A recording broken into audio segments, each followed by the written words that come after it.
Listo, Seguimos, dale. dale. Buenísimo. Perdón, una cosita. Presento, Sí. el doctor Eduardo Junior no necesita muchas presentaciones. Fue director del Hospital Cetrángolo, es profesor adjunto de neumonología y además es un amigo personal y es una de las personas que más sabe de EPOC en la Argentina. Así que es un lujo escucharlo. Aprovechenlo, por favor, ¿eh? Muchas gracias, César. Me parece que es demasiado, pero no importa. Buenas tardes a todos y vamos a empezar a dar los lineamientos generales de esta enfermedad denominada EPOC y vamos a ir viendo algunas de sus características clínicas. Vamos a hablar sobre el diagnóstico, sobre el manejo y bueno, vamos a ir avanzando. En principio, nos vamos a basar fundamentalmente en la estrategia GOLD, esta iniciativa global para el manejo de las enfermedades crónicas pulmonares o respiratorias, y vamos a tener una segunda charla sobre EPOC, y donde vamos a tratar de ser algo críticos con esta estrategia. Pero bueno, eso lo vamos a ver en la próxima charla. En esta vamos a dar principalmente las características de la enfermedad. Vamos a plantear que desde el punto de vista de la situación global, esta enfermedad es la cuarta causa de muerte en el mundo. Es probable que sea la tercera causa del 2020 al 2025.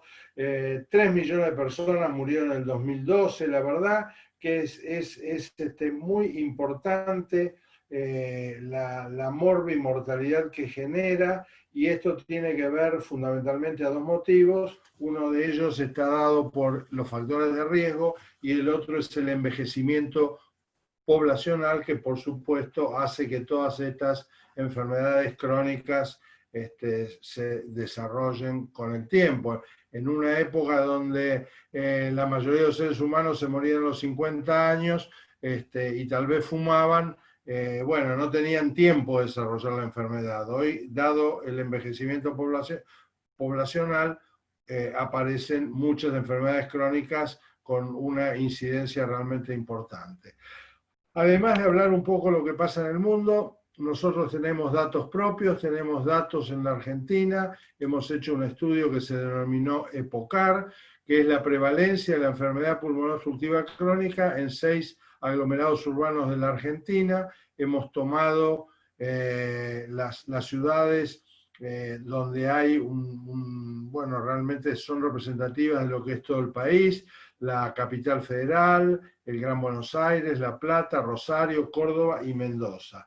¿Qué es lo que nos demostró este estudio, donde se evaluaron alrededor de 6.000 personas con espirometría, con medición de datos antropométricos, en fin, un estudio de gran relevancia?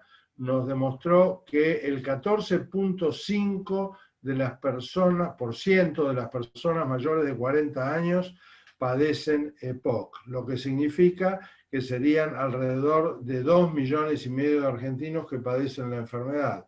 Como ustedes se imaginan, esta enfermedad, como en el resto del mundo, está subdiagnosticada y en consecuencia también está subtratada. No es un tema solamente nuestro o de América Latina. Esto sucede en Noruega, sucede en Finlandia, sucede en Inglaterra o sucede en Estados Unidos.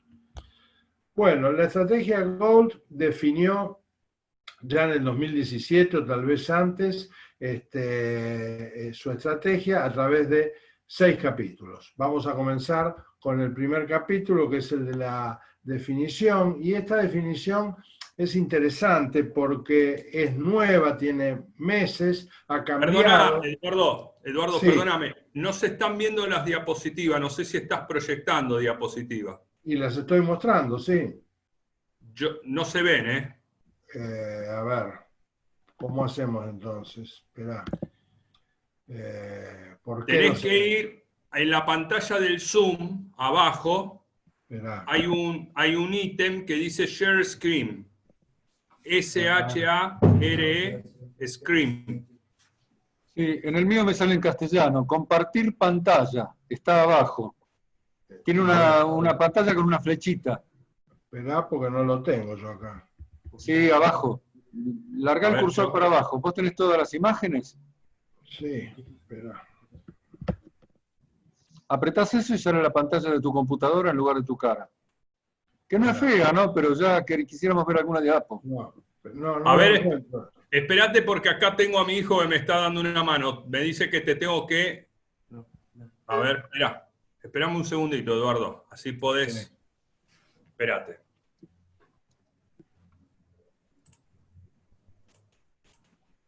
A mí no me aparece eso que dicen ustedes. A ver, esperá que acá tenemos a alguien que me lo puede... A ver si lo puede resolver. Espérate. Sí.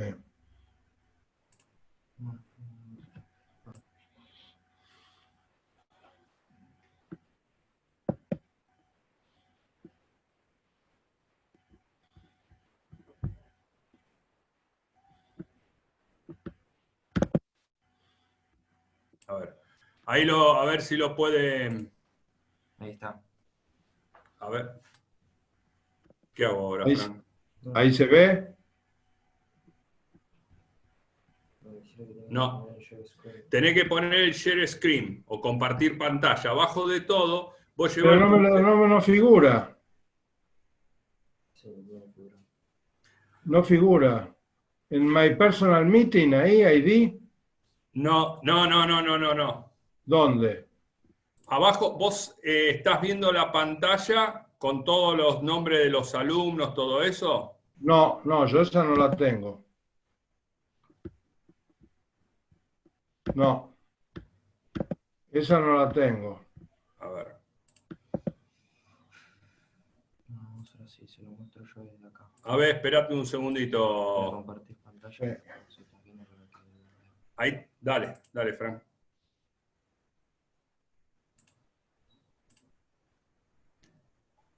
¿Estás viendo ahora la pantalla mía? Espera. No. Espera. La tuya sí, la puedo ver ahí, sí. Ahí dice Share Screen, ahí abajo. Eso, apretá ahí. Sí. Ahí Y ahí, está. y te tiene que aparecer el PowerPoint que vos tenés. Ahí está. Ahí aparece. Ahí se está viendo. Ahora expandilo y listo. Ahí está. Exactamente, ahora se ve perfecto. Ahí se ve bien. Bueno, listo. Bueno, muy bien. Una de las cosas que entonces comentaba que tenía que ver con la definición es que por primera vez se plantea que es una enfermedad / síndrome heterogéneo. Ustedes recuerdan que nosotros hace muchísimo tiempo que hablamos de que esta es una enfermedad compleja, heterogénea, pero también desde hace ya un tiempito se empezó a plantear si esto es realmente una enfermedad o es un síndrome. Lo mismo se plantea con el asma, ¿es una enfermedad o es un síndrome? Y la verdad que es un síndrome heterogéneo porque no se presenta de la misma manera, no todas las cosas suceden simultáneamente, hay una diversidad de situaciones absolutamente distintas, así que esto tiene que ver un poco con la nueva concepción que intenta ir un poco más allá de la clínica con los principios oslerianos típicos que todos nosotros estudiamos, ir un poco más allá a la cosa molecular, a los endotipos y bueno, y todo esto por supuesto que nos da la idea de que estamos en presencia de algo que puede ser un síndrome y no una enfermedad. Y este síndrome, ¿por qué se caracteriza? Bueno, precisamente, fíjense que en la primera frase habla de síntomas respiratorios persistentes, y esto es muy importante porque si nosotros hablamos del asma como un síndrome también heterogéneo y utilizáramos la misma definición, diríamos que se caracteriza por síntomas respiratorios episódicos y no persistentes como es el caso de la EPOC. Y después hay limitación del flujo de aire. Esta limitación está debido a anomalías de las vías respiratorias y o alveolares, generalmente causadas por una exposición significativa a partículas o gases nocivos e influenciada por factores del huésped, incluidas las anormalidades del desarrollo pulmonar. Y también, obviamente, se señala por primera vez que las comorbilidades importantes pueden tener un impacto fundamental sobre la morbilidad y la mortalidad. Fíjense que el tema de las comorbilidades no impacta solamente en la mortalidad en la época. Las comorbilidades impactan en la mortalidad sobre cualquier enfermedad. Si ustedes toman una enfermedad coronaria o toman la COVID, también de acuerdo a la cantidad de comorbilidades y la severidad de las mismas, va a tener un pronóstico diferente. Siguiendo con la descripción de la definición y deshojándola un poquito, los síntomas respiratorios más comunes, como ustedes ya saben, incluyen la disnea, la tos y o la producción del esputo, y por supuesto que estos síntomas muchas veces no son notificados por todos los pacientes, hay que sacarles con tirabuzón porque los pacientes arguyen que porque tienen sobrepeso o porque fuman o porque no hacen actividad física, se cansan o tienen tos y todo lo demás, así que, bueno, esto parece muy sencillo, pero hay que preguntarlo con intensidad e insistir, porque si no, el paciente tiende a subreportarlo. Por supuesto que, como todos ustedes saben, el principal factor de riesgo es el tabaco, y hay otras exposiciones como la exposición al combustible de biomasa y la contaminación del aire. Así que, bueno, todos estos son factores. Y después, por supuesto, que también tienen que ver las anomalías genéticas, el desarrollo pulmonar anormal y el envejecimiento acelerado. Todo esto, bueno, son las causas que llevarían a la presentación de este síndrome final, que es esta enfermedad pulmonar obstructiva crónica. Y este síndrome puede estar marcado por periodos de empeoramiento agudo de los síntomas. O sea, el paciente o la persona tiene una fase de estabilidad, pero en algún momento esa estabilidad se rompe, aumenta el grado de disnea, aumenta la producción de esputo, lo que fuera, y a este empeoramiento de los síntomas lo llamamos exacerbaciones. Y en la mayoría de los pacientes, la EPOC se asocia con enfermedades crónicas concomitantes significativas que, por supuesto, como dijimos anteriormente y como pasa en otras enfermedades, aumentan su mortalidad. Bueno, ¿qué es lo que pasa entonces con la patobiología y con la patología? Bueno, dijimos que dentro de la etiología hay algunos factores que son los del huésped, que está el tabaquismo, los polutantes, puede haber otras cosas como ser el crecimiento pulmonar anormal, una declinación acelerada de la función pulmonar, injurias pulmonares, la inflamación sistémica o la inflamación pulmonar, y esto nos va a llevar directamente a cambios en la patología, como desorden de la pequeña vía, anormalidades, enfisema o inclusive efectos sistémicos. Y por supuesto que estos cambios que se dan a nivel de la patología y de la fisiopatología nos van a llevar a dos cosas. Por un lado, a una limitación del flujo aéreo, que en muchos casos es persistente, y por otro lado, a las manifestaciones clínicas que van a estar dadas por estos síntomas como tos, disnea, expectoración, exacerbaciones y comorbilidades. Bueno, esta enfermedad que es tan prevalente y hay tantos millones de personas en todo el mundo que se enferman y que se mueren, obviamente que tiene una carga económica significativa, y las exacerbaciones representan la mayor proporción de esta carga, porque muchas veces estos pacientes están en la terapia intensiva, estos pacientes usan ventilación invasiva, estos pacientes hacen complicaciones, infecciones, etcétera, y realmente el costo ahí es realmente importante. Fíjense que en la Unión Europea los costos directos de la enfermedad respiratoria representan el 6% del presupuesto total de salud, lo que significa que es realmente muy importante. Y de ese 6% del presupuesto total de salud, la EPOC representa más de la mitad, el 56%, que serían, a datos del 2019, unos 38.000 millones de euros, una cifra realmente impresionante.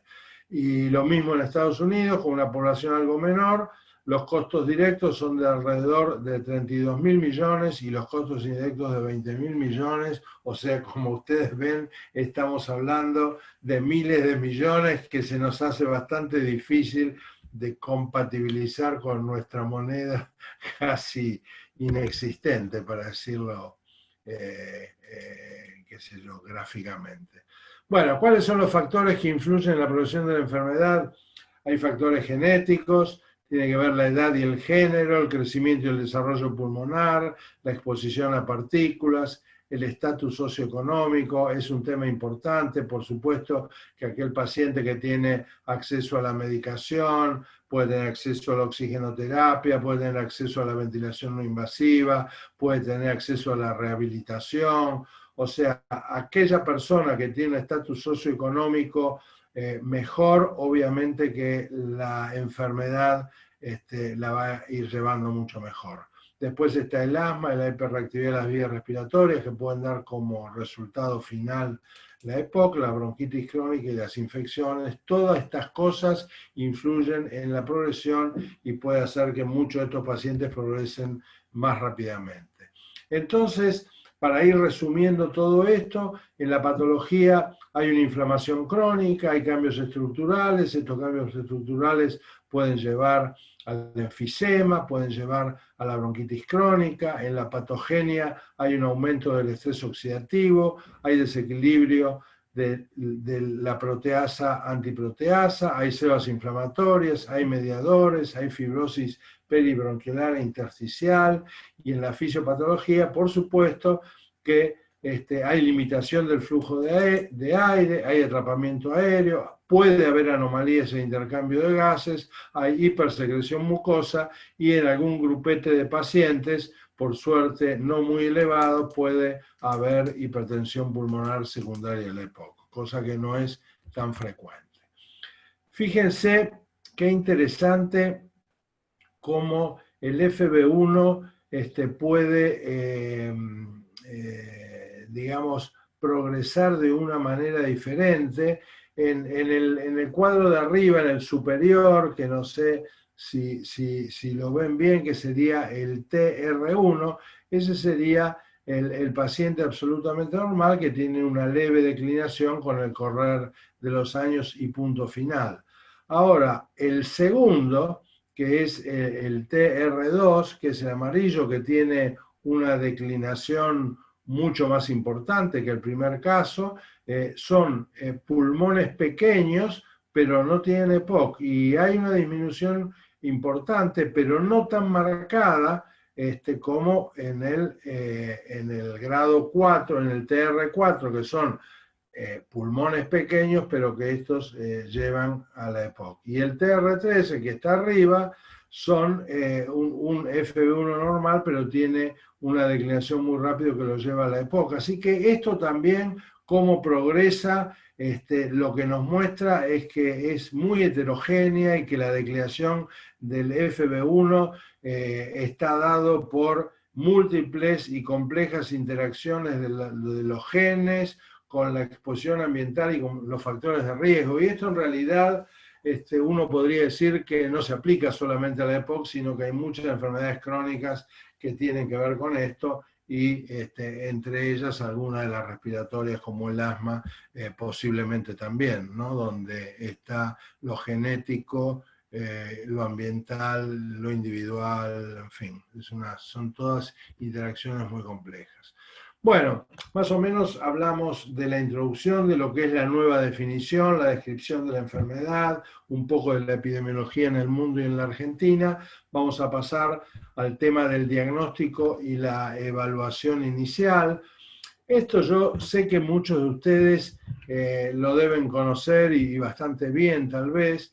Pero bueno, mi charla es la estrategia hoy, es la estrategia Gold, entonces les tengo que decir cuáles son las cosas más importantes de esta estrategia y en quiénes debemos considerar EPOC, en aquellos pacientes que tienen alguno de los síntomas ya descritos con exposición a factores de riesgo, pero esta clínica o estos síntomas que presenta el paciente más el riesgo requieren de una espirometría para hacer el diagnóstico. Ustedes saben que no puede haber diagnóstico de EPOC con espirometría normal. Tiene que haber una relación FB1-FBC postbroncodilatador menor al 0,7, porque esto confirma la presencia de una limitación persistente del flujo aéreo. Ayer vi una paciente que estaba muy preocupada. Yo estoy tratando de hacer videoconsultas y trato de hacer la menor cantidad de consultas presenciales, pero esta mujer era amiga de un clínico amigo mío y qué sé yo, y que me quería ver porque estaba muy preocupada, porque tenía una EPOC muy severa, porque tenía esto, porque tenía lo otro, porque le faltaba el agua, 10.000 cosas. Bueno, en síntesis, cuando viene, yo la atiendo ayer, bueno, la reviso, la oculto, el aire entraba bien, saturaba bien. Bueno, yo no le podía hacer una espirometría, pero me trae un estudio de función pulmonar del mes de enero de este año, donde tenía una espirometría absolutamente normal, volúmenes pulmonares absolutamente normales, una difusión para el monóxido de carbono absolutamente normal, y la mujer estaba convencidísima porque alguien le había dicho que tenía una EPOC severa y todo lo demás, y la mujer no tenía EPOC. Así que esto es muy importante saber, que porque haya tenido historia de tabaco, como era el caso de esta mujer que había fumado mucho, en realidad de una carga tabáquica elevada, alrededor de 40 paquetes año, pero de todas maneras la mujer tenía estudio de función absolutamente normal. No tenía enfisema en la tomografía, así que esta mujer, bueno, estaba muy lejos de lo que es una EPOC. Así que la espirometría es clave para decir la tiene o no. Por ahora, no sé la espirometría cuántos años más nos va a ser de utilidad. Probablemente haya algún biomarcador o haya alguna cosa en el futuro, las imágenes, que nos permitan hacer diagnóstico de otra manera, pero hoy tenemos que tener en cuenta la espirometría. Bueno, y nosotros entonces cuando evaluamos la enfermedad tenemos que determinar el nivel de limitación del flujo de aire, el impacto de la enfermedad en el estado de salud del paciente y el riesgo de algún evento futuro, como puede ser la exacerbación, la hospitalización o la muerte, por supuesto, ¿no? Bueno, ¿y cuáles son las enfermedades crónicas concomitantes, estas comorbilidades que hablamos? Bueno, las que ustedes se imaginen, las que ustedes ven todos los días cuando tienen un paciente con EPOC: enfermedades cardiovasculares, disfunción del músculo esquelético, síndrome metabólico, osteoporosis, depresión, ansiedad, cáncer de pulmón, diabetes, todo lo que a ustedes se les ocurra. Bueno, estas comorbilidades deben buscarse, o sea, no tenemos que quedarnos solamente con el paciente, con sus síntomas y con la EPOC, tenemos que tener como un checklist y ver si este hombre es hipertenso, si ha tenido arritmias, si tiene enfermedad coronaria, si tiene insuficiencia cardíaca, si puede caminar bien, si su musculatura esquelética está bien, su glucemia, sus huesos, cómo está desde el punto de vista emocional, si está deprimido, si está ansioso, porque no se mueve, porque está inactivo, porque tiene disnea. Bueno, estas comorbilidades debemos buscarlas y si las encontramos debemos tratarlas. No hay que dejarlas sin tratamiento porque muchas de estas comorbilidades pueden ser la causa final de la muerte. En consecuencia, haciendo el diagnóstico o marchando hacia el diagnóstico, tenemos los factores de riesgo por un lado, los síntomas por otro, y por fin la espirometría, que es requerida para realizar el diagnóstico. Entonces, ¿cuáles son algunos indicadores claves para considerar el diagnóstico de EPOC? Por ejemplo, si la disnea es progresiva todo el tiempo, si empeora con el ejercicio, si es persistente. Esto es un poco para plantear que en el asma no es persistente, es episódica, que En algunos pacientes asmáticos, por supuesto que puede empeorar, pero no es que empeora la disnea, hace un cuadro de disnea inducida por el ejercicio, que es otra cosa, y en el asma la disnea no es progresiva todo el tiempo, así que esto también nos puede ayudar, aunque sea parcialmente, a un diagnóstico diferencial. La tos crónica puede ser intermitente, puede ser seca, a veces hay producción crónica de esputo, puede haber infecciones respiratorias repetidas y la historia de los factores de riesgo muy importantes, factores genéticos, congénitos, anormalidades en su desarrollo, el tabaquismo, la cocina con leña en algunas zonas rurales o semirurales de la Argentina, polvos ocupacionales, etcétera, etcétera, y después si hay alguna historia familiar de EPOC, o factores en la infancia. La historia familiar de EPOC, ustedes saben que se ve con alguna frecuencia, y en el caso del déficit de alfa-1 antitripsina también es frecuente la historia familiar. En consecuencia, además de los síntomas de EPOC, que ya los dijimos varias veces, puede haber pérdida de peso, anorexia, fractura de costillas, edemas, depresión, ansiedad, o sea que uno tiene que hacer acá un repaso un poco de toda la clínica e ir viendo qué es lo que le va pasando al paciente. Por supuesto que hay muchas causas de tos crónica, no va a ser la EPOC la única. Acá fíjense que hay un listado y que este listado se puede agrandar, pero acá habla de algunas causas intratorácicas como el asma, el cáncer, la tuberculosis, las bronquiectasias, las enfermedades intersticiales, la fibrosis quística, la tos idiopática, en fin, uno acá tiene que hacer, la clínica con mayúsculas, o sea, por supuesto, uno tiene que saber perfectamente qué son las bronquiectasias, qué es la fibrosis quística, qué es una enfermedad intersticial, desde los elementos clínicos, funcionales, imagenológicos, todos los que a ustedes se les ocurran. Y por supuesto que puede haber también tos crónica extratorácica, dentro de los cuales nosotros tenemos algunas que son muy frecuentes, como el goteo postnasal, como el reflujo gastroesofágico, que es muy común, y algunos de los medicamentos, sobre todo los antihipertensivos, los inhibidores de la angiotensina convertasa, la verdad que producen tos con mucha frecuencia. Así que, bueno, todo esto es el manejo clínico de una persona que nos viene a la consulta, y por supuesto que siempre lo tenemos que tener en cuenta, pero la verdad que si un paciente que a uno le consulta por tos crónica, no es el paciente, el mismo paciente que nos consulta por EPOC. El paciente con tos crónica muchas veces puede ser más joven, puede ser no fumador, y en realidad lo que tiene como único síntoma es la tos seca, persistente, qué sé yo, que es muy diferente de la tos de la EPOC, porque la tos de la EPOC se acompaña de disnea, los que tienen bronquitis crónica tienen expectoración, en fin, esto no es tan difícil, tampoco digo que sea súper sencillo, hay que verlo, profundizarlo, pero no es tan complejo. Bueno, la historia médica, cómo vamos construyendo la historia de este paciente, la exposición a los factores de riesgo, la historia médica pasada, antecedentes familiares de enfermedades respiratorias crónicas en la familia, cómo es el patrón de desarrollo de los síntomas, si hay antecedentes de exacerbaciones u hospitalizaciones, si hay comorbilidades, cuál es el impacto de la enfermedad en la vida del paciente, cuál es el apoyo social, cuál es el apoyo familiar, y las posibilidades para reducir los factores de riesgo, especialmente el dejar de fumar, que constituyen la enorme mayoría de nuestros pacientes. En nuestro estudio EPOCAR, los fumadores eran alrededor del 78%, una cifra realmente importante, siendo solamente alrededor del 20% los no fumadores. Así que bueno, todo esto hay que tenerlo en cuenta.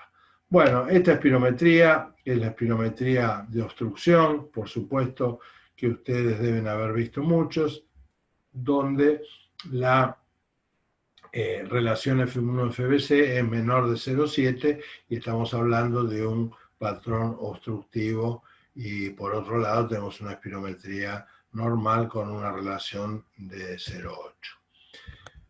Bueno, ¿cómo hace la estrategia GOLD para clasificar la severidad de acuerdo a la limitación del flujo de aire? Los divide, todos los pacientes, por supuesto, que tienen que tener un FB1, FBC menor a 0,7, y así hay un GOLD 1, 2, 3 y 4, que puede ser leve, moderado, severo, muy severo, y tiene que ver con que el leve o GOLD 1 es aquel que tiene un FB1 igual o mayor del 80%, el moderado tiene un FB1 igual o mayor del 50% y menor del 80%, y el GOLD 3, que es el severo, tiene un FB1 mayor o igual a 30 y menor de 50, y el GOLD 4, que es el muy severo, tiene un FB1 menor del 30%. Esto nos ayuda para clasificar la severidad de la limitación del flujo de aire. Esto se tomaba hace unos años, hasta el 2011, prácticamente como el patrón de tratamiento, y uno los trataba de acuerdo a la espirometría. Hoy que hay una evaluación más multidimensional, uno trata al paciente no tanto por la obstrucción espirométrica, sino que uno trata más por la presencia de exacerbaciones o por la presencia de síntomas. O sea, estamos yendo a una evaluación más multidimensional. Y si uno quisiera profundizar en esto, también podría decir que uno de los pacientes los podría tratar de una manera si son exacerbadores frecuentes y de otra manera si no lo son, sin tantas clasificaciones y subclasificaciones, pero bueno, eso lo veremos más adelante. Los cuestionarios para evaluar síntomas hay varios. Los dos que utilizamos aquí o que se utilizan en la estrategia de GOLD son el COPD Assessment Test, que es el CAT, y por otro lado el cuestionario del Medical Research Council modificado, que es un score de disnea en realidad, de 1 al 4, ustedes lo saben. El que tiene grado 0, bueno, solamente tendría disnea al realizar un ejercicio intenso, y el grado 4, que sería el más severo, sería el que le impide al sujeto salir de la casa. Y el CAT, bueno, tiene 8 preguntas. Si, por ejemplo, la número 1 es si nunca tosió o si siempre está tosiendo. Si nunca tosió es 0, si siempre está tosiendo es 5, si tiene flemas o no tiene, si tiene opresión, etc. Son 8 preguntas, uno hace un puntaje, y la estrategia de GOLD considera que si este puntaje es mayor de 10, el paciente está sintomático, y si es menor de 10, está poco sintomático o asintomático. Entonces esto se puede tomar como un punto de corte para decir que este paciente está con muchos síntomas, como se puede utilizar el MMRC también de acuerdo al score de disnea. Si tiene un score de 2 o más, el paciente está muy sintomático, y si tiene 0,1 está poco sintomático. Así que bueno, estos son las dos scores que utilizamos para evaluar la sintomatología del paciente. ¿Y todo esto a qué nos lleva? Nos lleva a esta herramienta de evaluación que tiene la estrategia GOLD, que se denomina ABCD, y que la estrategia GOLD considera que es una herramienta muy fina de evaluación. Y entonces, bueno, vamos a ver cómo, independientemente de la gravedad y de la limitación al flujo aéreo, que como ya habíamos dicho, podía ser GOLD 1, 2, 3 o 4, de leve a muy severo. El diagnóstico ya estaba confirmado espirométricamente porque había una relación F1-FBC menor del 70%, y después, de acuerdo a las historias de exacerbaciones, vamos a tener en el cuadrante C y en el D aquellos que tuvieron 2 o más exacerbaciones en los últimos 12 meses o una hospitalización. Y en el grupo A y B, aquellos que tuvieron 0 a 1 exacerbación en los últimos 12 meses sin hospitalización. Y por otra parte, ¿cómo vamos a clasificar los síntomas? Los grupos A y C son aquellos que tienen un MRC 0 o 1 y un CAT menor de 10. Y por otro lado, el grupo B y el grupo D son los que tienen un CAT igual o mayor a 10 y un MMRC de 2 o mayor de 2. Lo que significa entonces que los grupos A y C son poco sintomáticos y los grupos B y D son más sintomáticos, y por otro lado, los grupos C y D son los que han tenido mayor número de exacerbaciones. ¿Y esto para qué nos va a servir?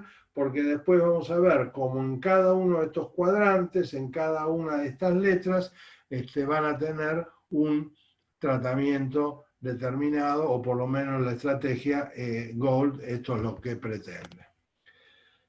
¿Cuál es el rol de la espirometría? Entonces, el de diagnóstico, evaluación de la severidad de la obstrucción al pronóstico, la evaluación del seguimiento, uno puede tomar alguna decisión terapéutica, puede tomar decisiones farmacológicas, puede haber diagnósticos alternativos de otro tipo de enfermedades. Por ejemplo, uno creer que la disnea es por el enfisema, y el paciente, por ejemplo, puede tener no sé, una enfermedad intersticial, y entonces en vez de dar un patrón obstructivo, da un patrón no obstructivo. Uno tendría que confirmar la restricción por medio de los volúmenes o los que fueran. Pero bueno, esta es la idea del por qué la espirometría nos es de utilidad.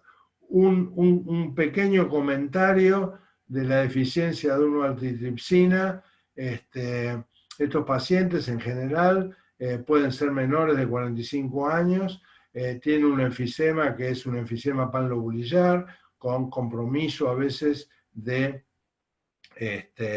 los lóbulos inferiores. Ustedes recuerdan que el enfisema centrilobulillar y paraseptal, en general, no digo siempre, pero está en los lóbulos superiores. Acá puede haber compromiso de lóbulos inferiores, en la gran mayoría, no en el 100%, 100% en la medicina no existe, pero en la mayoría pueden tener compromiso inferior.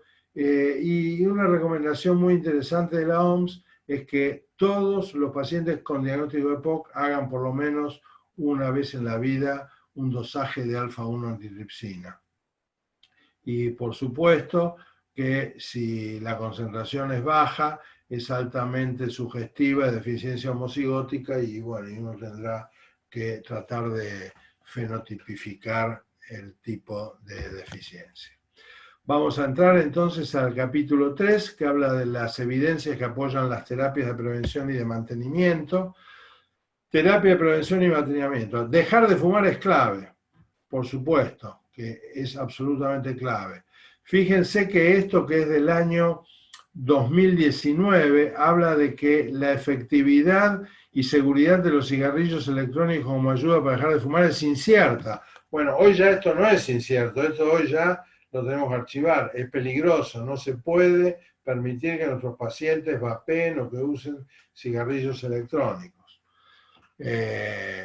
Bueno, la técnica del inhalador que le vamos a dar a nuestro paciente debe ser evaluada regularmente, nunca olvidarse de las vacunas, la actividad física, la rehabilitación pulmonar, la hipoxemia crónica grave en reposo. Sepan que la oxigenoterapia a largo plazo mejora la supervivencia. Había hasta ahora dos cosas que mejoraban la supervivencia en los pacientes con EPOC y que la cambiaban. Uno era el dejar de fumar y otra es la oxigenoterapia. Bueno, ahora aparentemente hay medicación que a un subgrupo de pacientes ayudan a reducir también la mortalidad. Así que bueno, todas estas son datos absolutamente interesantes. En pacientes con desaturación moderada en reposo o inducida por el ejercicio, no se debe prescribir rutinariamente el tratamiento con oxígeno a largo plazo, pero sin embargo hay que considerar los factores individuales. Ustedes imagínense una persona cualquiera que tiene una actividad laboral importante, que puede ser un profesional o puede tener la actividad que tenga, y esta persona desatura o está muy mal cuando se moviliza, cuando camina, cuando trabaja, en fin. Y si uno a este paciente le da oxígeno suplementario para que lo utilice durante la marcha, durante su actividad, este paciente va a hacer su tarea normalmente. Yo tengo ahora en el recuerdo a un paciente mío que era un psicólogo, un profesor universitario y además que atendía pacientes, y que él me decía que cuando iba a dar clase a la facultad iba con su mochilita de oxígeno, porque a veces tenía que subir una escalera o esto o lo otro, y bueno, y que con la mochila él esa actividad la podía hacer bien. Imagínense si uno no le indica mochila, a esa persona la condena a estar en su casa, a estar encerrada, a no tener actividad, lo que aumenta su depresión, su estrés, su desastre económico, en fin. Así que siempre hay que considerar los factores individuales del paciente, no hay que atenerse estrictamente a lo que dicen las guías. Pacientes con hipercapnia severa, ventilación no invasiva, enfisema avanzado, bueno, se puede hacer cirugía, endoscopía, para su beneficio. Y por supuesto que los cuidados paliativos son eficaces para los pacientes en etapa avanzada. Esto se sabe que en nuestro país está más desarrollado en cáncer que en otras enfermedades, pero bueno, tendríamos que ir empezando a todo esto. Bueno, habíamos dicho que dejar de fumar es muy importante. Si se dedican recursos y tiempo efectivo al abandono del tabaquismo, de esta adicción, podemos tener tasas de éxito interesantes, 25%, yo diría que en algunos casos hasta más de 25%. Me parece que a los pacientes hay que, todas las visitas, tenemos que hablarle del cigarrillo, tenemos que tratar de que dejen de fumar, tenemos que plantearle bueno, ¿cómo lo podemos ayudar? Tenemos que decirle, bueno, vamos a hacer una cosa, hoy no hablamos de tabaco, pero me viene a ver dentro de 15 días y abordamos este tema, hay apoyo farmacológico, hay terapias conductuales, hay una serie de cosas que pueden hacer, así que esto es muy importante. Habíamos dicho algo de los cigarrillos electrónicos, se promocionaron como una forma de terapia y reemplazo de nicotina para ayudar a dejar de fumar. Esto dice que la eficacia sigue siendo controvertida. Sabemos que en los últimos, en el último año, en el año pasado, el año 2019, el año 2020, se han agregado sustancias aromatizantes y aditivos como el cannabis o la vitamina E, que se han agregado a la nicotina, y esto se ha promovido sobre todo a los jóvenes que antes no fumaban, a que empiecen con la moda esta del vapeo, el cigarrillo electrónico. La verdad es que se han detectado muchísimos casos de lesiones de injuria pulmonar grave, neumonía eosinofílica, hemorragia alveolar, bronquiolitis respiratorias y otra cantidad de anomalías pulmonares. Ustedes saben que el CDC registró una cantidad impresionante de muertos, alrededor de 1.800 muertos, producidas por el uso del cigarrillo electrónico, del vapeo. No se sabe claramente si tiene que ver la vitamina E o el cannabis o qué aditivo jugó, pero bueno, este es un ejemplo de una injuria pulmonar por vapeo en una persona en la cual se produjo daño alveolar difuso, con consolidación y opacidades difusas en vidrio esmerilado. Vale la pena decir que algunos de estos pacientes pueden tener una buena evolución, tratados con corticoides y todo lo demás, pero bueno, algunos pueden no tenerla, así que evidentemente de ninguna manera podemos aconsejar a nuestros pacientes el vapeo como una estrategia para dejar de fumar. Vacunación, no quiero hablar mucho de este tema, pero ustedes saben que la vacunación anti-influenza, como las antineumocóxicas, la de 13 y 23, se recomiendan para todos los pacientes con EPOC, como vamos a recomendar seguramente la vacuna anti-COVID cuando aparezca. Resumen de los medicamentos: La terapia farmacológica se utiliza para reducir los síntomas, reducir la frecuencia, la gravedad de las exacerbaciones, mejorar la tolerancia al ejercicio y el estado de salud. Bueno, ahora vamos a hablar, en realidad vamos a ir un poco a cada uno de los medicamentos que vamos a utilizar de acuerdo a esta cuadrícula B, C y D.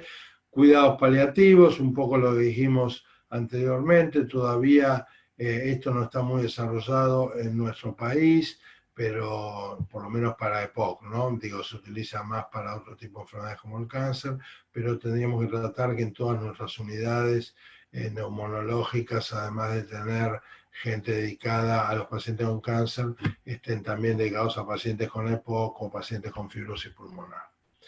Bueno, la oxigenoterapia y el apoyo ventilatorio en EPOC estable, hay que utilizarlos en un caso cuando hay hipoxemia, en otro caso cuando hay hipercapnia. La cirugía de reducción de volumen es un procedimiento quirúrgico, se resecan parte de los pulmones para reducir la hiperinflación. Esto hace que los músculos respiratorios sean más efectivos, que los generadores de presión, mejorar su eficiencia mecánica. Así que bueno, todo esto son cosas que se pueden hacer, esto hay que discutirlos muy bien, hay que ver si cumplen los pacientes todas las características para ser incluidos en un protocolo de cirugía de reducción de volumen. Así que bueno, estas son algunas de las cosas que tenemos además del tratamiento farmacológico. Y por último, para ir entrando en el manejo de la EPOC estable, vamos a plantear que una vez que nosotros vimos al paciente, ya sabemos sus síntomas, el grado de disnea, si se exacerba o no se exacerba, una vez que nosotros evaluamos la técnica la inhalatoria, la adherencia, vemos si el paciente está informado sobre lo que es la enfermedad, tiene que tener un nivel de educación sobre la misma, reconocer cuándo se puede exacerbar, las señales de alarma, etcétera, etcétera.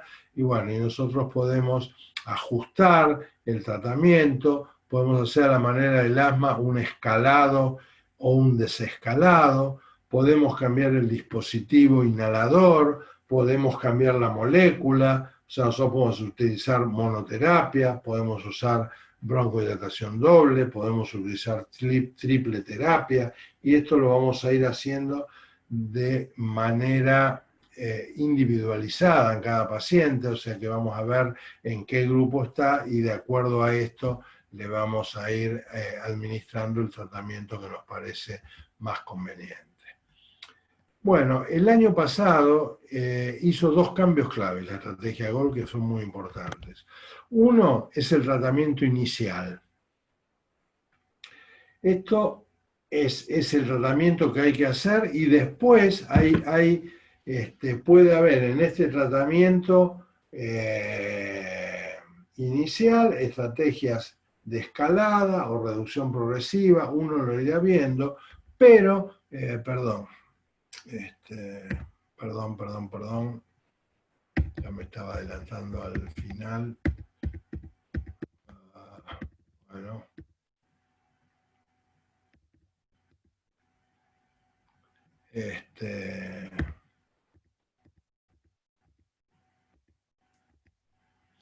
El tratamiento inicial se separa entonces de la terapia de seguimiento y se introduce el recuento de eosinófilos en sangre como un biomarcador para estimar la respuesta a los corticoides inhalados en la prevención de las exacerbaciones.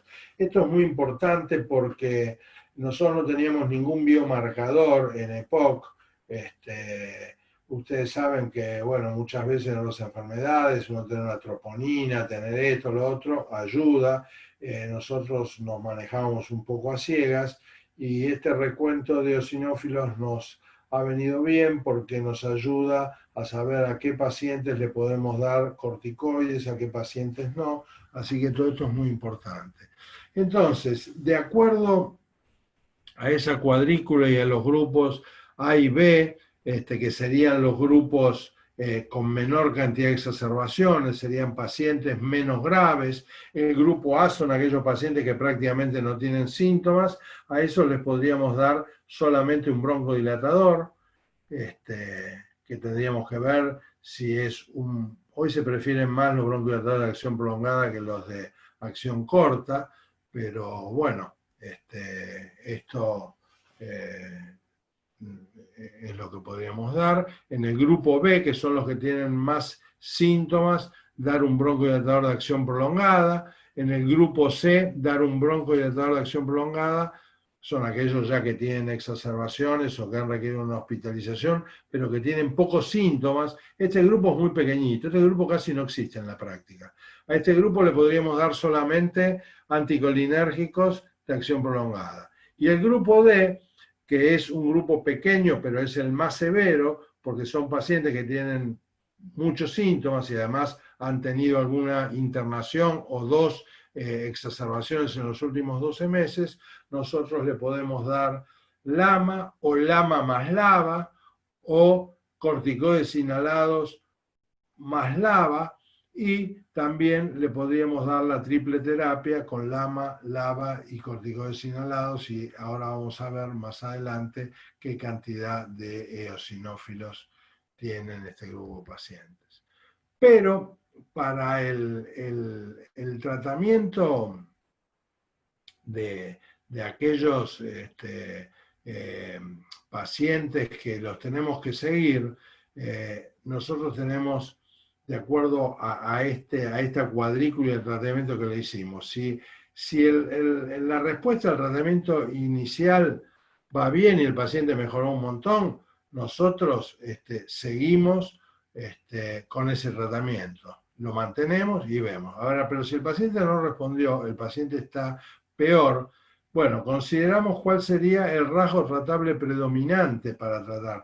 ¿Qué es lo que le pasa al paciente? ¿El paciente sigue disneico o el paciente tiene exacerbaciones?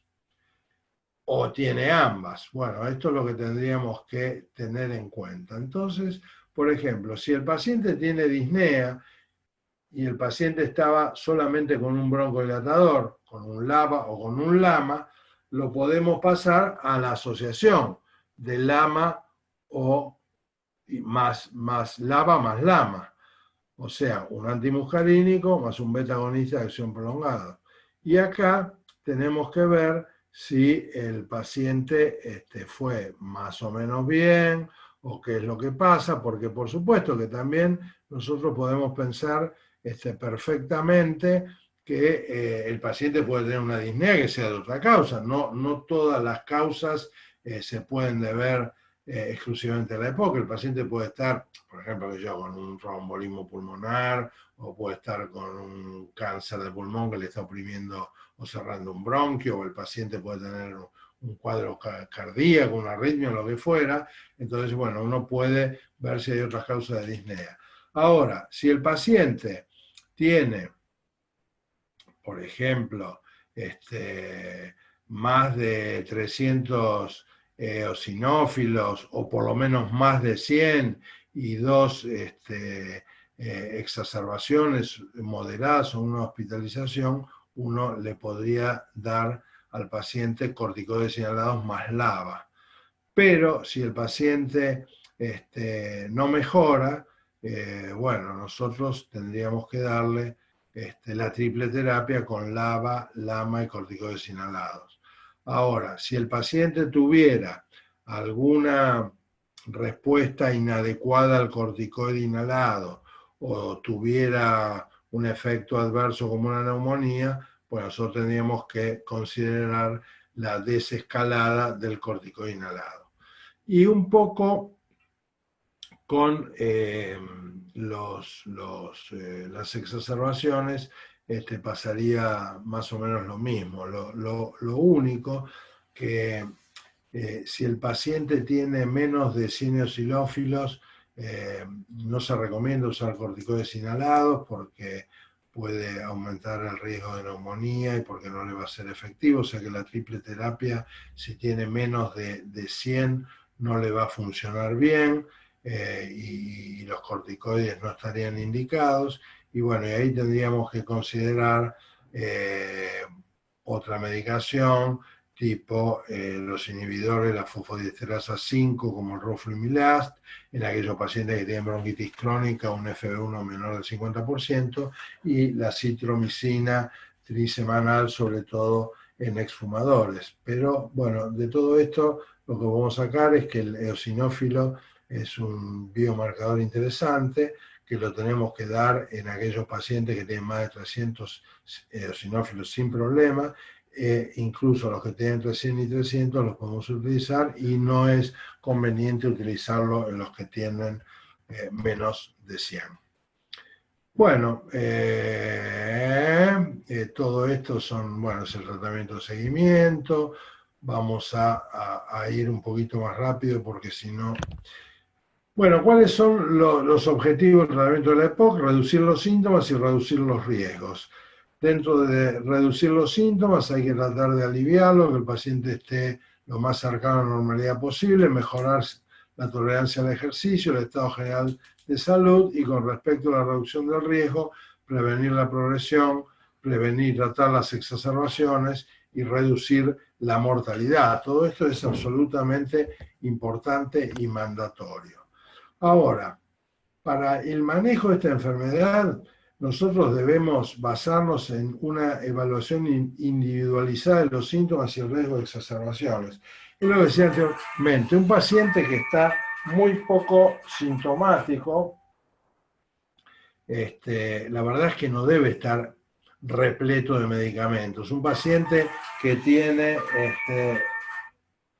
perdón, que estaba cerrando el teléfono, estaba sonando. Aquellas personas que no han tenido exacerbaciones o que no han tenido en el último tiempo, tampoco hay que darle corticoides inhalados, en fin. Esta estrategia debe ser de acuerdo a cada paciente en particular. Por supuesto que si nuestros pacientes siguen fumando, hay que tratar que dejen de fumar. Y bueno, como habíamos dicho anteriormente, tenemos que reducir los síntomas y disminuir el riesgo futuro de exacerbaciones. Pero estas estrategias también se complementan, además del tratamiento farmacológico, con tratamiento no farmacológico. Y dentro del tratamiento no farmacológico, vamos a ir rápido porque si no, no vamos a terminar.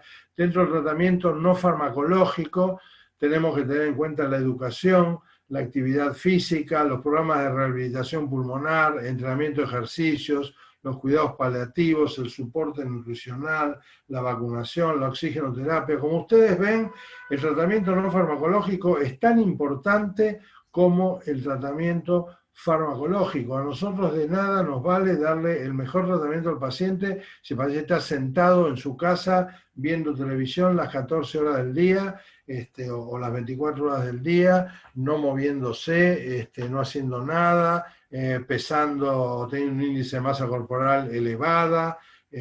O sea que el tratamiento no farmacológico es complementario y mandatorio en este tipo de pacientes. Fíjense que ya Platón había dicho hace casi 2400 años que la falta de actividad destruye la buena condición de cualquier ser humano, mientras que el movimiento y el ejercicio físico metódico la guardan y la preservan, lo que significa que esto es un concepto no de la modernidad ni del siglo XXI, sino que esto es tan antiguo como la cultura humana. Y la actividad física, ¿qué es lo que hace? Bueno, la actividad física lo que mejora es la calidad de vida. ¿Por qué? Porque produce una desensibilización central a la disnea, disminuye la ansiedad y la depresión, reduce la hiperinflación dinámica, mejora la función del músculo esquelético. En consecuencia, es clave, tan clave como el mejor tratamiento broncodilatador o la triple terapia en aquel pequeño grupo de pacientes que lo necesitan. La actividad física es fundamental. No hay que dejar que nuestros enfermos estén postrados o estén sedentarios porque eso no los va a favorecer. Es fundamental la actividad física. Si uno no los puede incluir en un programa de rehabilitación por la causa que fuere, por lo menos que tenga una actividad física lo más importante posible, aunque sea caminar, no sé, 30 minutos, 40 minutos, 50 minutos todos los días, eso es absolutamente importante. Bueno, y como ustedes ven acá, cuando habla de los puntos claves para el tratamiento no farmacológico, habla de la educación, del automanejo, de la rehabilitación, de las vacunas, de la nutrición. Ustedes imagínense que cada uno de estos temas que estamos hablando merecerían una charla per se, porque si uno puede dar una charla de 40 minutos o una hora sobre rehabilitación respiratoria, o una charla sobre soporte nutricional en pacientes de este tipo. Las estamos nombrando nada más, pero todo esto es muy importante. Bueno, también se vuelve a insistir en la estrategia con los cuidados paliativos, porque obviamente que no está desarrollado en la EPOC, el tratamiento de la hipoxemia, el tratamiento de la hipercapnia, la intervención broncoscópica o la cirugía. Todo esto está muy bien descrito en la estrategia. No me voy a extender porque esto es lo mismo. Si uno quisiera dar una charla sobre cirugía o intervención broncoscópica en EPOC, como lo hemos hecho en los congresos, puede estar hablando 5 endoscopistas 2 horas sobre el tema y uno no se aburriría. Bueno, acá no voy a leer todo este cuadro, pero acá está la intervención broncoscópica y el tratamiento quirúrgico para pacientes con EPOC. De acuerdo a cómo se van presentando los pacientes, uno podría elegir una u otra. ¿Cuál es el monitoreo de la progresión de la enfermedad? Bueno, nosotros, por ejemplo, tendríamos que hacerle a estos pacientes una espirometría por lo menos una vez al año. Los síntomas en cada visita, por supuesto que debemos incluir todos los síntomas, la tos, la expectoración, la disnea, la fatiga muscular o la que sea, la limitación de la actividad, los trastornos del sueño. También la apnea del sueño es una comorbilidad frecuente en estos pacientes por múltiples motivos. Las exacerbaciones. Esto es muy importante que averiguemos, porque el paciente tal vez lo citamos para dentro de 4 meses, pero el paciente en estos 4 meses o consultó a su clínico o consultó a algún médico del barrio, lo que fuera, porque tuvo fiebre, tuvo expectoración verde, tuvo disnea, y bueno, y eso fue una exacerbación y la tenemos que tener registrado. Las imágenes, podemos también dar una charla sobre imágenes. El valor de la tomografía computada nos da datos de todo tipo. Si nos da la anatomía patológica del enfisema. El enfisema es centrilobulillar, paraseptal, panlobulillar, tiene bronquiectasia, tiene tumores, tiene fibrosis o enfermedad intersticial acompañante. Digamos, hoy la tomografía computada de tórax es un estudio de rutina para un paciente con EPOC. Tabaquismo, el tabaquismo en cada visita, porque el paciente dejó de fumar, ¿no? Y hace 6 meses que no lo vemos. Yo ayer, por ejemplo, en una videoconsulta, hablando con un paciente que yo tenía registrado, yo también lo vi en el mes de enero, febrero, el paciente hacía 20 días que no fumaba. Y entonces ahora le digo, ¿y sigue sin fumar? No, lamentablemente me duró un mes, hace 5 meses que volví a fumar normalmente. Entonces, siempre hay que preguntar por esto, porque el paciente tiende a omitirlo para que nosotros no insistamos o no lo molestemos. Bueno, con la farmacoterapia nosotros tenemos que ajustar esta terapia a medida que la enfermedad progrese. En cada visita debemos incluir una discusión sobre el régimen terapéutico, tendríamos que ver cuál es la dosis, cuál es la adherencia. Revisar periódicamente la técnica inhalatoria no está mal, ver si hay eventos adversos, recomendar modificaciones al tratamiento. Ustedes piensen que uno da un tratamiento y ese tratamiento tal vez no fue el mejor para el paciente, el inhalador no se ajusta a la comodidad del paciente. En fin, hay tantos factores. Un paciente con artritis reumatoidea, la verdad que es difícil que utilice bien un inhalador, entonces tendríamos que buscar la manera de ver qué hacemos. Y bueno, y esto nos lleva siempre a que tenemos que tratar de tener un enfoque individual y nunca un enfoque general. Esta me parece que es una excelente síntesis de lo que es el manejo de la EPOC. Acá está descrito, está resumido en un cuadro, las 180 hojas de la estrategia GOLD, y fíjense que está muy fácil. El diagnóstico tiene que ver, está el cuadro en la parte superior, con los síntomas, con los factores de riesgo y con una espirometría. Si la espirometría está en el límite, bueno, tenemos que buscarlo, porque si el paciente tiene una reacción F1, FB2, en vez de igual o menor a 0,7, es de 0,71, bueno, veamos, porque está ahí en el límite. Ustedes saben que nada es así en la vida, ¿no? En realidad, qué sé yo, tener 60 años, tener 61, más o menos lo mismo, no es que sea muy diferente. Por eso digo que si la espirometría nos da dudas, debemos repetirla o hacerla con alguna frecuencia. La evaluación inicial, evaluar de acuerdo al FB1 la categoría de GOLD, el GOLD 1 el leve, el GOLD 4 el muy severo, los síntomas con el CAT o el Medical Research Council modificado y la historia de exacerbaciones para ponerlo en esa cuadrícula GOLD ABC, ver el estatus de tabaco, si está fumando o no. Recuerden que hacer por lo menos una vez en la vida un dosaje de alfa-1 antitripsina, evaluar todas las comorbilidades, las metabólicas, cardiovasculares, lo que dijimos, el manejo inicial del paciente, el manejo inicial que tiene que ver con la cesación del tabaco, con la vacunación, con un estilo de vida activo, con ejercicio, la terapia la farmacoterapia inicial, la educación, el automanejo del paciente, la técnica inhalatoria. Podemos incluir un plan escrito de acción igual que en el paciente asmático, ver su grado de disnea, el manejo de las comorbilidades. Bueno, y todo esto, revisarlo permanentemente, ver nuevamente los síntomas cada tanto, repetir el CAT, repetir el MMRC, ver las exacerbaciones, preguntar, ¿lo vio algún médico en estos 6 meses que no nos vimos? ¿Le dieron corticoides, le dieron antibióticos, le pasó algo?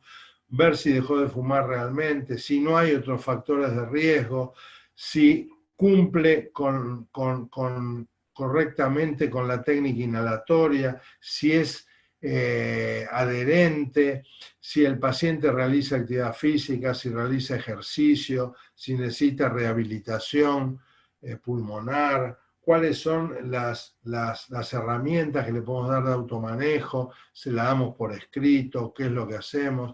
El paciente necesita oxígeno, necesita ventilación no invasiva, necesita reducción de volumen, el paciente se vacunó. Miren, esto del paciente se vacunó una vez, hace unos 10 años hicimos un trabajo en el hospital, juntamos todos los pacientes con EPOC del hospital, que eran un montón, qué sé yo, supongamos que se habían visto en consultorio externo, no sé, pongamos 800, agarramos 800 historias clínicas y nos fijamos si tenía escrito, si tenía las vacunas dadas, sí o no. En algunas estaba escrito y en algunas no.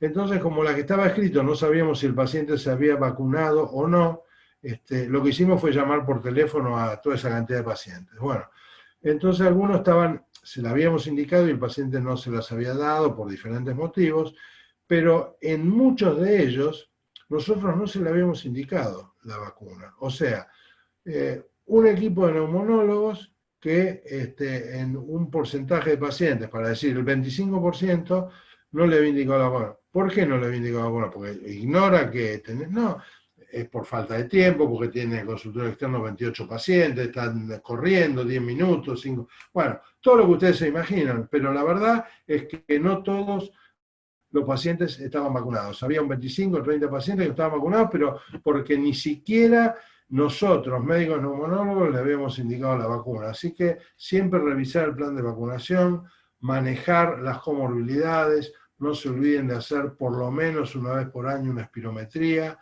y hay que ajustar la farmacoterapia, hay que ajustar el tratamiento no farmacológico. Esto es un círculo vicioso y lo tenemos, o un círculo si no lo queremos llamar vicioso, pero todo esto lo tenemos que ir evaluando permanentemente. Si este grafiquito, que es tan sencillo, lo tenemos en la cabeza o lo tenemos en una fotocopia adentro del escritorio o en una cosita en la compu cuando estamos viendo un paciente y seguimos todo esto, seguramente nuestro paciente va a estar muy bien manejado, el paciente va a estar muy bien, el paciente va a tener pocas exacerbaciones o ninguna, el paciente no se va a internar, el paciente no se va a morir, y lo que es muy importante, que como va a estar tan bien tratado por todos nosotros, nos va a traer muchas botellas de vino cada vez que nos viene a visitar. Así que este también es un factor que no lo tenemos que olvidar.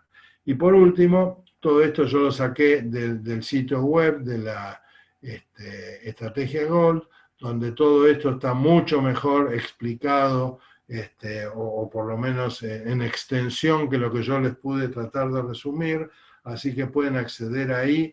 Ahí tienen no solamente la guía completa, que tiene 170 páginas, me parece así, tiene una Pocket Guide que tiene 50, tiene un kit de slides también que los pueden bajar, que la mayoría de los que yo puse son ellos, algunos los traduje, otros no era tan fácil.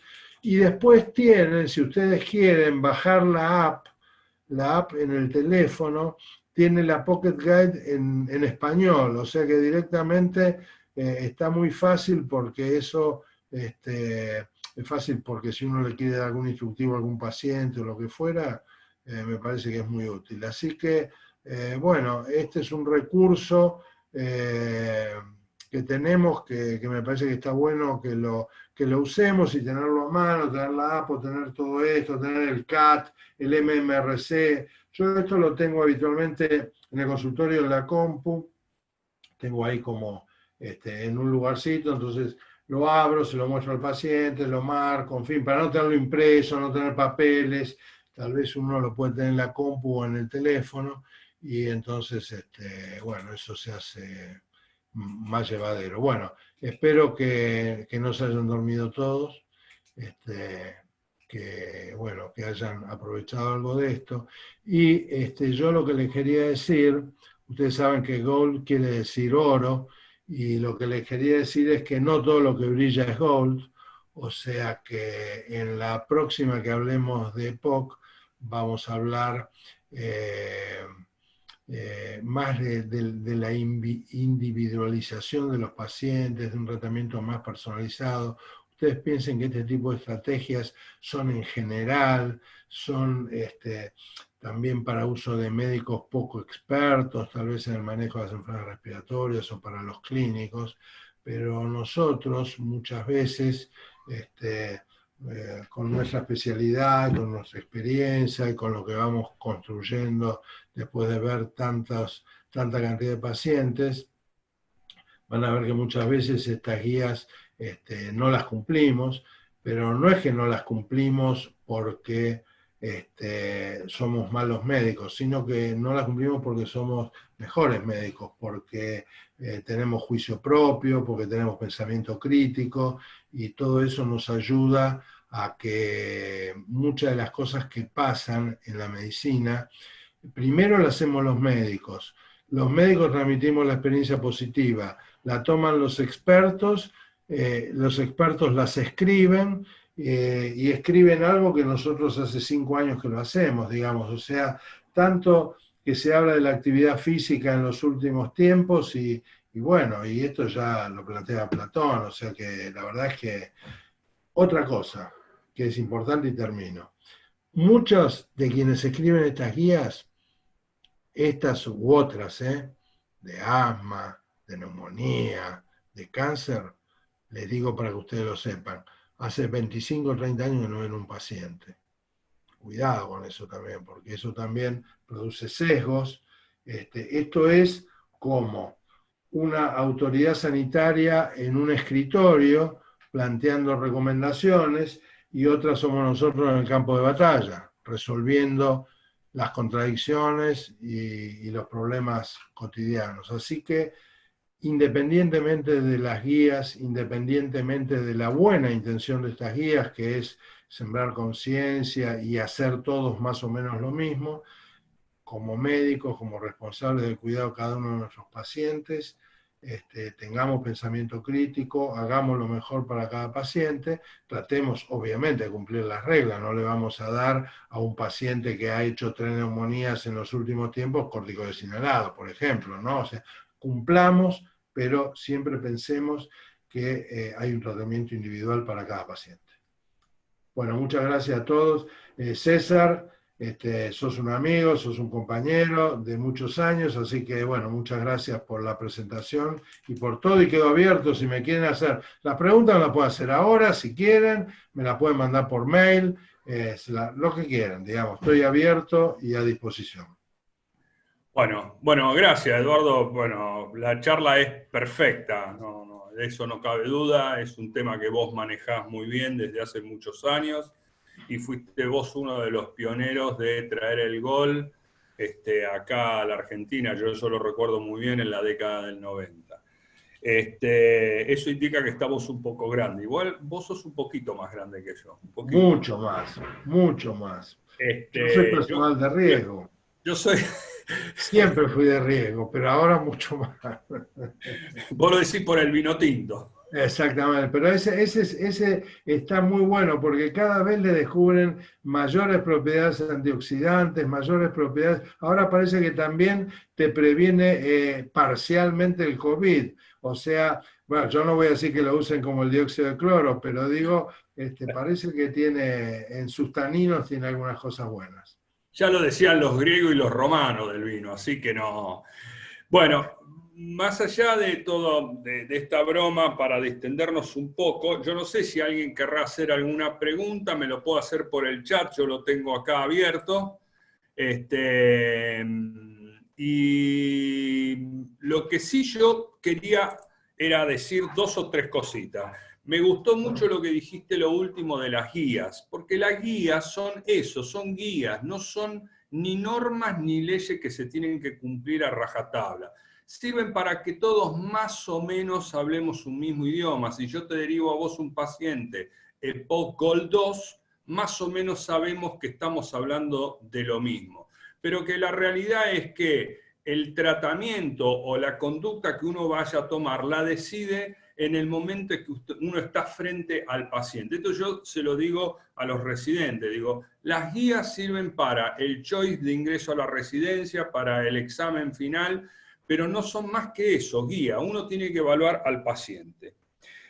El otro punto que vos dijiste y es muy destacado es la actividad física en los pacientes con EPOC. ¿Cómo ha cambiado todo esto? Antes, hace 30 años atrás, el EPOC, como al paciente coronario, se lo mandaba a sentarse, que no hiciera ningún tipo de desgaste, y como este paradigma ha cambiado, ¿no es cierto? La rehabilitación respiratoria y que, obviamente, el ejercicio en la medida que el paciente pueda. El advenimiento de los eosinófilos, que no teníamos nosotros ningún biomarcador para el diagnóstico de EPOC, y esta sí es una pregunta que te quiero hacer porque me parece que a los chicos les va a servir. Toda la controversia del uso del corticoide inhalado en los pacientes con EPOC, cómo cambió sustancialmente. Ahora yo te pregunto a vos, si a vos te viene un paciente que dejó de fumar hace un año y tiene 55 años y vos le diagnosticás EPOC y tiene hiperreactividad bronquial, tiene cambios postbroncodilatadores, no sé, del 7, 8, 10%, que mejora el BEF-1, y no tiene ningún tipo de antecedente de asma. Vos a ese paciente, ¿te animás a dejarlo sin el corticoide? ¿Se lo pones el corticoide y lo evaluás tiempo después, si ya la obstrucción se transforma en algo fijo, y la dejás con broncodilatación dual? Es una pregunta a veces que uno en off la hace y la conversa entre los colegas, y hay algunos, viste, hay opiniones dispares. Por eso quería preguntártelo a vos. Sí, a ver, yo creo que en ese sentido, digamos, como esto, nada de esto es apremiante, uno puede no hacer nada y evaluar 3 meses más tarde, puede darle corticoide inhalado y evaluar 3 meses más tarde. Puede haber una cantidad de cosas, pero, a ver, a mí me parece que si el paciente no tiene exacerbaciones, si el paciente la va llevando, la verdad es que yo no a ver, en principio, ¿no? Porque vuelvo al contexto general, después cada paciente tiene alguna cosa individual que hace que sí o que no, pero me parece que eso uno lo puede ir evaluando, que no es tan importante, que no es determinante empezar hoy o ayer. Quería dar un ejemplo con respecto a esto que vos redondeaste también recién, que es que yo recuerdo que una vez, hace muchísimos años, lo agarré a Cheli, que si los chicos no lo conocen, es un destacado neumonólogo, un top 10, digamos. Y hace 20 años, cuando el tratamiento se hacía en base al FB1, el FB1 decía que sí o que no, yo le digo mirá, le digo a Cheli, tengo un paciente que tiene un FB1 del 48%, que sería un severo. El tipo es abogado, labura en el estudio 10 horas por día, se patea todo tribunales y juega al tenis 3 veces por semana y tiene una novia de 25 años. Tiene 48% de FB1. Digo, y tengo otro que tiene un FB1 del 69%, 68%, que camina 100 metros y está liquidado, ¿no? Entonces, ¿yo qué le quería decir con esto? Que el F1 no servía como una medida para establecer, bueno, y bueno, él insistía que no, que esto, que lo otro, porque bueno, él es un muy buen médico y tiene criterio y todo lo demás, pero él me dice, pero vos ahí tenés que hacer lo que a vos te parezca, por supuesto, pero la guía es algo general que yo. Ahora, después lo cambiaron esto, o sea, porque es como que nosotros en nuestra experiencia cotidiana vamos viendo cosas y eso es la presión de abajo para arriba y hace que después las cosas se modifiquen. Bueno, con esto me parece, con el tema de los corticoides es un poco lo mismo. Nosotros lo único que teníamos en una época eran el corticoide inhalado más el LABA. Entonces todos los pacientes con EPOC tenían corticoide inhalado y LABA. Bueno, hoy que tenemos varias cosas, se lo hemos ido sacando, el corticoide inhalado a la gran mayoría, vemos que no les hacía falta en realidad. La verdad que es un pequeño grupo el que necesita corticoide, o el grupo ese que tiene asma y EPOC, o el grupo que se exacerba muy frecuentemente, o el grupo que se exacerba y además tiene eosinófilos más altos. Y bueno, y esto tampoco va a ser definitivo, esto se va a ir modificando. Yo recuerdo como una vez también a quien era en ese momento el chair de la GOL, que era Rodríguez Roicín, qué sé yo le decía, también así hablando, ¿no? Le digo, pero ¿cómo las exacerbaciones no están en la definición de la enfermedad? No, no tiene nada que ver, digo, pero no, ¿cómo que no tiene nada que ver? Que esto, que lo otro, qué sé yo. Bueno, con Agustí, que vino hace que vino con alguna frecuencia a Buenos Aires, también un día decían, pero él que es el chairman ahora de la estrategia, el tema de las comorbilidades, cómo no está en la definición, y no, pero ya está, lo estamos analizando, y después van apareciendo. O sea que las cosas que nosotros vemos, que son muy importantes, porque, a ver, si vos tenés un paciente que tiene una diabetes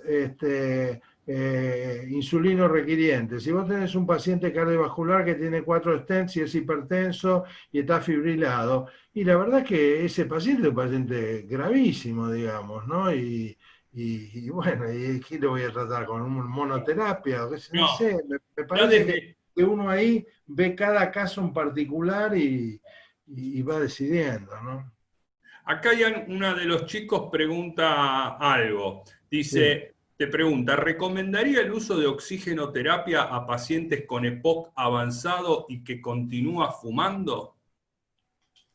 A ver, la indicación de la oxigenoterapia es para quienes tienen hipoxemia, ¿no? Independientemente de que siga fumando o no siga fumando. Si el paciente tiene hipoxemia y tiene indicación de oxigenoterapia, hay que dársela, porque si sigue fumando y no tiene oxígeno, se va a morir antes. Ahora, con oxígeno... Habría que recomendarle que cuando prenda el pucho esté lejos del equipo de oxígeno, porque si yo, como le digo a los pacientes, le digo, ojo que el oxígeno es volátil. Bueno, pero eso con es inflamable. Con el tubo, pero no con el concentrador. Con el concentrador. A ver, esto se discutió mucho en su momento, si a los pacientes que fumaban había que darles o no oxígeno. Había un grupo que planteaba que no, otro grupo que planteaba que sí. Ahora, personalmente, ¿no? Uno está para ayudar a los pacientes, no para empeorarlos o para molestarlos. Si al paciente estar a ver, de hecho, yo tengo varios pacientes con oxígeno que fuman, ¿eh? Y la verdad que, no sé, gracias a que tienen oxígeno, que están vivos, que no se exacerban y que más o menos la llevan. Pero si no tuvieran oxígeno y solo fumando, la verdad que estarían muy mal. Me parece que hasta desde el punto de vista, a ver, cómo decirlo, humanitario, desde esta cosa humanista que tenemos los médicos de querer ayudar a la persona que se siente mal, independientemente de eso, esto es como decir, a ver, en otra época uno lo ve, no, si es un drogadicto, yo no lo trato, que se muera. No, flaco, es una persona como cualquier otra, tiene una adicción, uno tendrá que ayudarlo a que deje esa adicción, pero yo no le voy a decir al tipo que no lo trato de su asma porque inhala cocaína. La verdad que voy a tratar que no la inhale, digamos, pero no lo voy a dejar. Seguro, no. Le vamos a dar paso a la doctora Martín, pobrecita, que nos está esperando ahí hace un rato. Gracias, Eduardo. Muchas gracias. Excelente charla. Nos vemos en la próxima y cualquier cosa, mi mail es edujunior@gmail. Si alguien tiene alguna pregunta o alguna consulta, que me envíe un mail que con mucho gusto se la contestaré. Perfecto. Edu Junior, ¿no? Sí, edujunior@gmail.